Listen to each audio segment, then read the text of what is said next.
Bah, au meilleur jeu vidéo du monde, évidemment.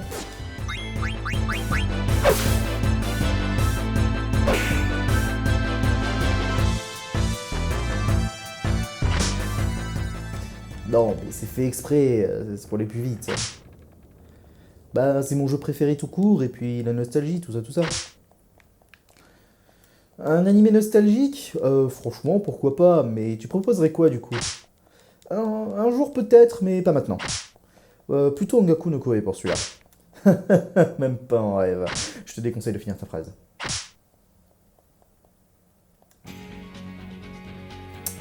Oh.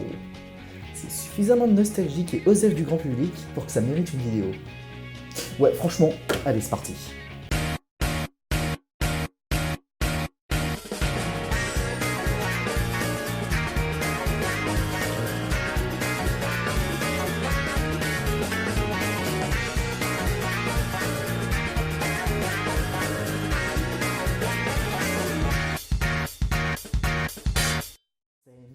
Tempo tenti tra le grate di una gabbia, finì l'anno senza intendi solamente... Quoi bonjour et bienvenue dans une nouvelle chronique de Kuro et Fini.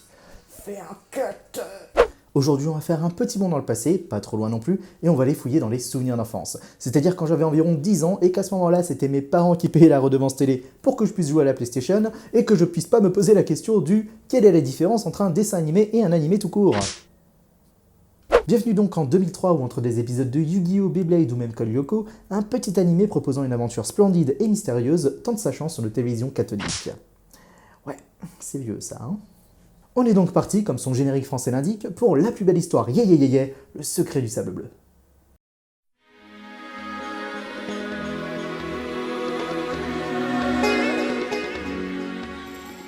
Le secret du sable bleu, ou Patapata Ikozen no Boken en original, ou The Secret of Cerulean Sun en anglais, ou Il Segreto della Sabbia en italien, ou je ne sais pas dire le titre en arabe, est un animé datant de janvier 2002 et produit par le studio Telecom Animation Film, mais il s'agit plus précisément d'une coproduction japonaise et sud-coréenne. Il a été diffusé chez nous pour la première fois en novembre 2003 sur la chaîne de télévision Télétoon en version française intégrale. L'histoire du secret du sable bleu se base sur 2 romans écrits par notre auteur national Jules Verne, avec en premier lieu l'étonnante aventure de la mission Barsac en 1919, et en second lieu Face au drapeau en 1896. Et si vous connaissez le vécu de Verne, vous aurez remarqué que le premier titre cité est sorti 14 ans après la mort de l'auteur. Car en réalité, c'est son fils Michel Verne qui a repris les notes de son défunt père, et les a donc complétées en une histoire finie, faisant donc au passage l'un des derniers, si ce n'est le dernier, roman de Jules Verne à titre posthume. Donc cocorico à nous, et merci Monsieur Verne d'avoir pu inspirer cet animé, même si vous savez que ce n'est pas le premier qui a été fait.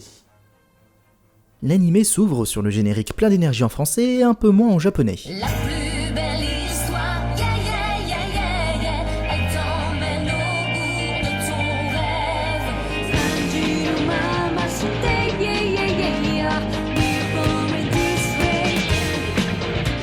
Et première remarque, c'est que cet opening est un simple montage composé à 98% de plans de l'animé.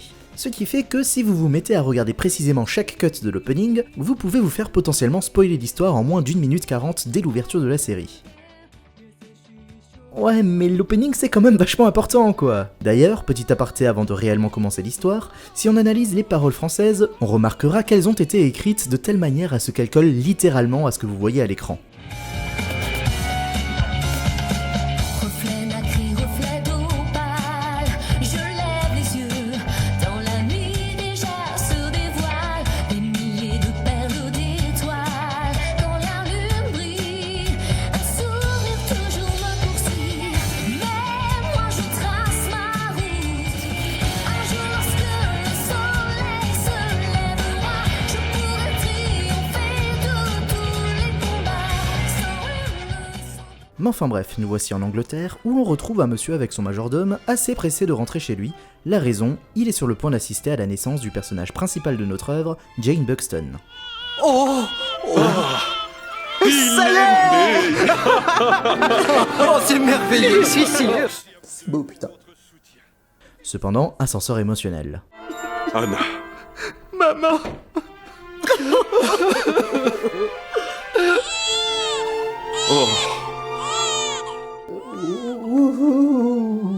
oh, Environ 2 ans plus tard, le père Buxton décida de se marier à une autre femme qui rejoindra donc la famille accompagnée de son jeune fils nommé William. William est un garçon très fragile et incroyablement attaché à sa mère, n'hésitant pas à le faire savoir. S'il te plaît, maman, ne me laisse pas seule. Maman, je veux rester avec toi. Je suis trop malheureux, ne m'abandonne pas, maman. Pas de chance pour lui, car ce sera au tour de sa mère de succomber. Maman, tu m'entends? Mais on avait dit pas les mamans.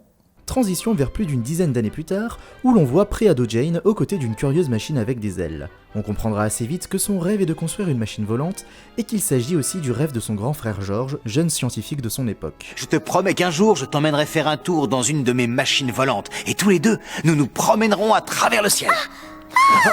Et donc, alors que les rêveurs essayent de faire valoir leurs rêves communs devant leur entourage, sans grand succès, Ce fluide magique, appelé l'Azurium, fut utilisé par le roi Daleios pour vaincre Scutae. Grâce à elle, il put attaquer ses ennemis par la voie des airs. William, de son côté, s'adonne à son rôle de futur président de la République, de son rôle de banquier. Rendez-vous quelques jours plus tard, à la fin de la journée, pour un repas de famille où tout semble aller bien pour William et tout l'inverse pour George, dépité par la réception de son travail. Cependant, la tendance va totalement s'inverser durant ce repas. Une petite minute, William. Oui, qu'y a-t-il? Tu as détourné les économies que nos clients ont placées chez nous. Je les ai investis. Comment ça? Mais qu'est-ce qui t'est passé par la tête? J'ai fait fructifier cet argent, alors où est le problème? Ok.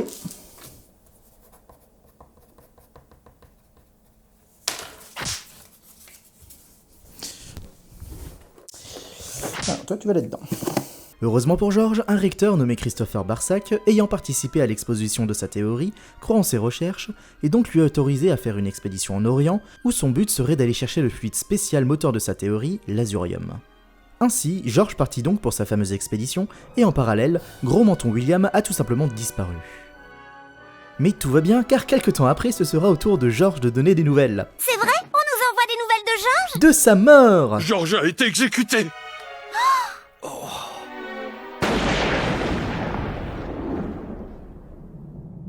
Le moral étant donc au plus bas dans ce qui reste de la famille Buxton, il ne manqua qu'un cambriolage de la banque, dont ils sont propriétaires, pour que le père Buxton attrape un énorme coup de stress qui le cloua au lit de manière assez forte.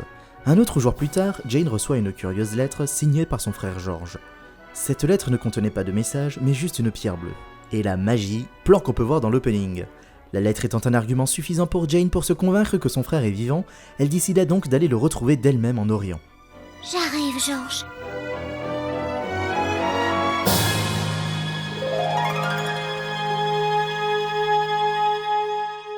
Et c'est ainsi que commença donc l'aventure de Jane Buxton à la recherche de son frère George, présumé mort, accompagné par chambellan, car c'est pas très responsable d'envoyer une fille de 15 ans toute seule dans une contrée inconnue. Et donc la première question que tout le monde se pose, même si on se la pose pas vraiment, c'est faut-il avoir lu les livres originaux de Verne pour pouvoir regarder l'animé? Quand on vous parle de Jules Verne, même si vous n'avez jamais lu un de ses bouquins, il y a forcément un ou deux titres qui vous parlent. Et il ne s'agit clairement pas de l'étonnante aventure de la mission Barsac, et encore moins de Face au drapeau. Et pour m'être donc tapé la lourde tâche de les lire tous les deux, on va pas se mentir, c'est pas très surprenant qu'ils soient méconnus de la bibliographie de l'auteur. Du coup, ça en devient même étonnant de se dire que des Asiatiques aient entrepris l'idée de les adapter, même si c'est pour une histoire qui s'en détache pas mal. Et donc, je vais vous faire une petite liste non exhaustive pour vous expliquer rapidement les similitudes et différences entre les supports.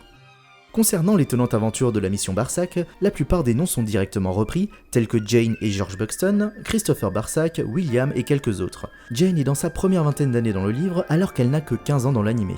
Mais son but principal reste de retrouver son frère George, présumé mort, et là où je peux m'amuser à vous spoiler, c'est que dans une œuvre, George est vraiment mort, et dans l'autre, il est vivant. La dernière différence réside dans le fait que dans l'un, l'action se déroule en Afrique alors qu'elle se passe en Orient pour l'autre. Mais le dernier point commun est que les personnages arriveront dans un lieu totalement différent et futuriste, laissant place aux technologies avancées. Quant au deuxième livre, Face au drapeau, c'est quand même plutôt une blague en ce qui concerne l'adaptation, car il n'y a réellement que les 3 derniers épisodes qui pour moi y font référence, et encore, c'est tourné suffisamment différemment dans l'animé pour qu'on se dise que c'est encore moins que ça. Et sans trop vous en dévoiler, surtout pour la fin de l'animé, il s'agit de la mention et l'utilisation d'une invention commune aux deux. Donc lire les bouquins c'est clairement pas indispensable, et puis aussi niveau lecture, bon la mission Barsac c'est ok, mais face au drapeau faut quand même s'accrocher même si on peut se consoler de sa faible longueur. Et niveau adaptation directe, y a pas grand chose à dire étant donné que les similitudes avec les matériaux de base sont assez minimes. Et c'est quand même tant mieux au final car ça permet de redéfinir pas mal de choses. Le secret du sable bleu est donc l'histoire du voyage initiatique de Jane Buxton. Jane fera des rencontres en tout genre, autant pour le but de son voyage de base que pour son rêve de créer une machine volante. C'est une jeune curieuse qui est à l'âge difficile de l'adolescence, où elle a le temps de découvrir le monde, mais aussi de forger au maximum son caractère face à ceux qui l'entourent. Vous êtes une jeune fille étonnante. J'ai tiré une grande leçon de cet incident. Mais je vous en prie, vraiment ce serait plutôt à moi de vous remercier, car vous m'avez permis de découvrir ce dont j'étais capable. De nature rebelle et têtue qui se détourne de l'image de Lady que sa situation familiale impose, elle reste néanmoins quelqu'un avec beaucoup d'attention et fait preuve d'une bonne dose de maturité lorsqu'elle doit en montrer. Kuro, ça se dit pas, il n'a 15 ans quand même. Même si ouais, totalement. Jane est donc une fille qui peut à la fois faire des bêtises, comme par exemple, je sais pas moi, entreprendre d'aller chercher à plus de 5000 km de chez elle son frère, mais qui peut être aussi forte à bien des moments, et ce, sans avoir besoin d'être badass. Et justement, avoir Jane de cette manière est, je trouve, un excellent choix scénaristique, et après revisionnage de la série, elle me fait poser la question suivante, est-ce une histoire pour les grands ou pour les petits ? Tout ira bien, j'ai 15 ans à présent, je ne suis plus une enfant. C'est faux. Vous êtes encore une petite fille. Quand on est jeune, on se pose pas forcément beaucoup de questions, et donc tout le contexte de la légende de l'Azurium, ou même du cambriolage de la banque, ça peut nous passer très facilement au-dessus. Même si on fait un minimum attention aux détails de l'histoire, on souhaite surtout voir Jane accomplir son rêve de créer des machines volantes, et lorsque son voyage débute, on veut la voir voyager tout simplement. C'est pour ça qu'il y a une bonne partie de l'intrigue qui consistera à passer d'un moyen de transport à l'autre. Il y aura aussi toutes sortes d'anecdotes dispensables à l'histoire qui permettront surtout de s'attacher au maximum à son personnage principal. Mention spéciale à l'épisode 10 qui consiste juste à démontrer que Jane est suffisamment gentille pour aider et qu'une fille peut très bien accomplir un travail majoritairement constitué d'hommes. Mais aussi son voyage sera parsemé de moments d'action et en réalité, si au départ elle se fera menacer au couteau sur un char des sables, sachez que ça n'ira qu'en crescendo, faisant du coup ressortir un bon côté shonen à l'histoire qui se révélera être quelque chose qui dépasse de loin la simple recherche d'un frère disparu. Plus on avancera et plus on se rendra compte que l'histoire nous fait vivre des moments de moins en moins joyeux, le point de rupture se faisant ressentir le plus à l'épisode 15, où plein de révélations tomberont au même moment, mais où les petites leçons de morale qui paraissent évidentes pour un adulte seront le bienvenu pour les plus jeunes. Jane, regardez ceci. Ce couteau est un instrument utile, mais si on en fait un mauvais usage, il peut aussi devenir une arme très dangereuse. Ce n'est jamais le couteau qui blesse, mais celui qui le manipule, selon s'il s'agit d'une bonne ou d'une mauvaise personne. Mais maintenant, parlons un peu subtilité, car ici, on est loin d'en avoir. Rien qu'au niveau des antagonistes, l'anime ne va pas passer par 4 chemins. On veut vous montrer un méchant, pas de problème, on vous montre déjà des chara-design pas forcément inspirés, mais bien assez marqués par des phases de méchants, et aussi des actions de méchants sans jamais vraiment les cacher.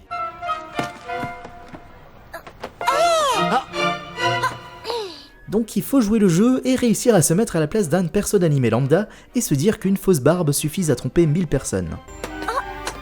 Pardon, on ne s'est pas déjà vu? Non, vous vous trompez. Autre point niveau subtilité, il me faut vous parler de la musique. Composé par Daisuke Ikeda, il a pu travailler sur Sayuki Reload, Young Blackjack et Merchant Awaken Romance. Les musiques du Secret du Sable Bleu ne sont pas ultra marquantes en soi, mais quand vous les entendez, vous savez précisément, et même un peu trop, quelle émotion la scène veut faire passer, et on dirait presque même une comédie musicale en fait. Je suis le méchant, moi j'ai des violons très marqués, je suis le méchant, je sais que c'est pas très subtil. Moi je suis une scène à ambiance rigolote. Moi je suis une scène où il faut rire. Truc de méchant. Move de méchant. Je suis trop méchant. Complot de méchant. Ouais je suis méchant. Faut pleurer, oh oui, larmoyer, oh oui, sangloter, je te le dis, oui, il faut chialer, tu sais, le piano te dit que c'est un moment Triste nez. Et cette dernière musique, à défaut d'être quand même très bien et de marcher quasiment à chaque fois, croyez-moi que vous allez l'entendre. Alors là, je viens de vous donner quelques arguments en faveur d'une cible pour les jeunes. Mais en ce qui concerne les moins jeunes, je suis vraiment désolé, mais je vais être obligé de très salement vous spoiler des éléments clés de l'histoire. Donc, par respect pour les 0,1% qui aimeraient tenter l'anime en entier, rendez-vous au timecode que Kuro vous indique. Et pour les autres, peut-être que ça vous donnera plus envie de regarder l'anime justement. Enfin, si vous arrivez tout de même à apprécier les choses avec divulgachage. Et ce mot est dégueulasse. Donc en dehors du manque de subtilité, il y a d'autres événements poignants, mais tout de même assez réalistes que vivra Jane, et qui pourraient totalement traumatiser n'importe quelle autre personne se retrouvant à sa même place au même âge qu'elle. J'évoquais tout à l'heure le fait de se faire menacer au couteau dans une course-poursuite, mais Jane et ses compagnons rejoindront juste après un petit régiment militaire, où ils vivront des phases de bataille, y verront de leurs propres yeux la dure loi de l'armée avec l'exécution d'un déserteur, survivront à un bombardement aérien, se feront enfermer à plusieurs reprises dans une prison, apprendront l'existence d'une cité futuriste qui se repose sur l'esclavagisme, et le bouquet final, ils assisteront à la naissance d'une arme à puissance équivalente à une arme atomique. Alors disparaissez!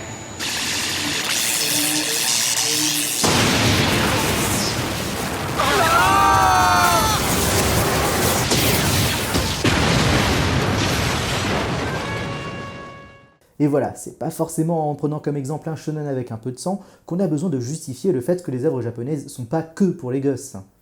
Le secret du sable bleu contient du coup pas mal de thèmes sérieux, que ce soit des problèmes familiaux, militaires et même politiques. Mais pourtant, le style graphique global et l'animation retend l'œuvre plus vers les jeunes. Le chara-design se rapprochant plus d'un film Ghibli plutôt que n'importe quel autre animé sorti dans sa période, on identifie clairement les personnages avec leur simplicité de design, mais aussi leurs petits traits exagérés tels que le magnifique menton antagoniste de William ou même sa carrure de méchant en général. Globalement, c'est pas moche, mais ça fait quand même entre guillemets vieux jeu. L'animation aussi restant assez moyenne, mais suffisant pour les moins exigeants, elle arrive néanmoins à quelques sursauts de bons moments assez sympathiques à regarder. Et surtout, lors de certaines scènes d'action, notamment contre les gardes, ce sera assez souvent des mises en scène visuellement soft malgré la violence.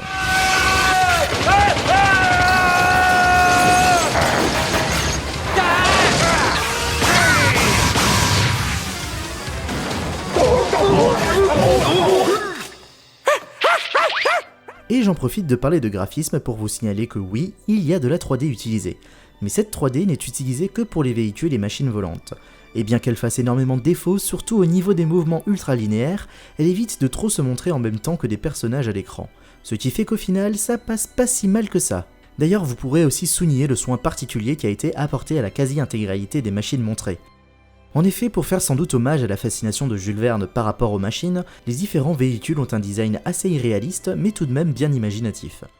Commençant par le bateau simple, puis par le char des sables propulsé grâce au vent, on nous présentera ensuite des machines impressionnantes comme le gros bateau du désert qui fonctionne au charbon, les scooters des sables qui lévitent à l'azurium, et au final tout simplement les machines volantes à qui il ne faut pas trop poser de questions sur leur fonctionnement, comme par exemple comment leur foutue machine arrive à avancer ou tourner quand tu vois qu'il n'y a que des engrenages visibles.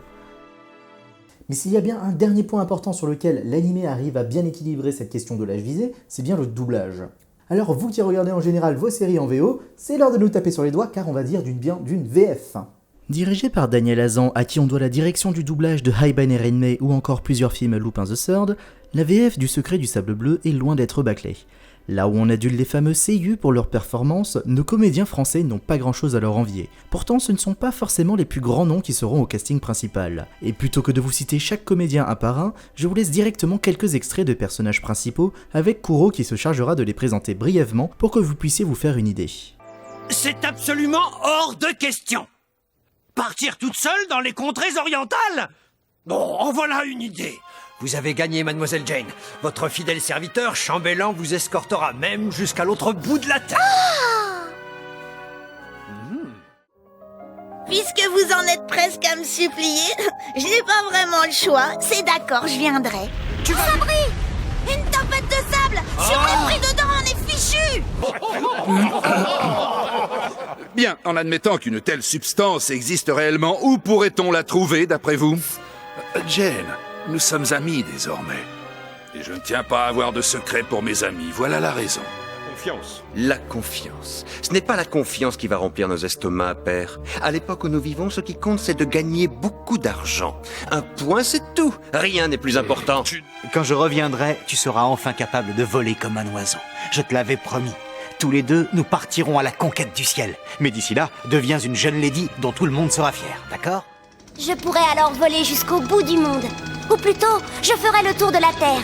Je construirai ma propre machine volante et je sillonnerai le ciel aussi libre qu'un oiseau. Waouh! J'ai l'impression de voler! Pourquoi toutes les personnes que j'aime s'en vont? Maman, William et maintenant George! Mais qu'est-ce qui vous prend? Vous n'avez pas le droit après tout ce que nous avons affronté ensemble! À présent, écartez-vous! Et pour garder le meilleur pour la fin, Jane Buxton est interprétée par Patricia Legrand. Et vous l'avez déjà entendu dans les années 2000 avec Titi dans Titi et Gros-Minet, Hamtaro dans le rôle de Hamtaro, et surtout, Sakura Kinomoto de Sakura Chasseuse de cartes. Allez, c'est cadeau.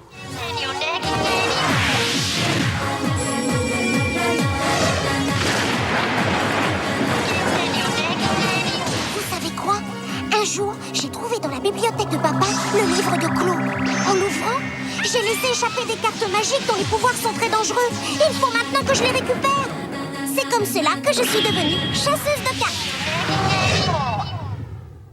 J'espère en tout cas vous avoir convaincu avec les différents extraits depuis le début de la vidéo et les derniers utilisés que la VF n'est vraiment pas à plaindre, et ce même si vous manquez de contexte. Le timbre, l'intonation, l'énergie qui donne l'intention et le caractère propre de chaque personnage, la globalité rend vraiment propre et sérieux. Pareil pour le travail d'adaptation des dialogues pour que ça colle aux bouches du support de base, je n'ai pas vraiment décelé de paroles qui débordent. Donc oui, la version française du Secret du Sable Bleu est bonne, et peut totalement figurer comme un contre-exemple à citer lorsqu'on dévalorise à tout va le doublage français. Ah, la nostalgie. Enfin, je dis nostalgie pour le sentiment de revivre la découverte de ce qui nous a fait vibrer, mais sans le côté regret du « c'était mieux avant », parce qu'il faut pas exagérer, il n'y a pas forcément tout qui était mieux avant. Surtout que le Secret du Sable Bleu n'est pas un chef-d'œuvre en soi, ni même une révolution dans quoi que ce soit, mais c'est une belle aventure initiatique avec des personnages attachants et une histoire plutôt touchante au final. Ben c'est pour tout le monde. Bon, le style fait un peu vieux jeu en général, mais je pense que ça peut toujours fonctionner si on accepte le fait qu'il ait plus de 15 ans aujourd'hui et qu'il se faisait dans la moyenne correcte de ce qui se faisait à l'époque. Sur ce, c'est la fin de cette 12e chronique, on espère qu'elle vous aura plu et on vous remercie d'être toujours les survivants de cette chaîne annuelle. Merci d'être présent jusqu'au bout et Kuro et moi on vous dit à la prochaine vidéo.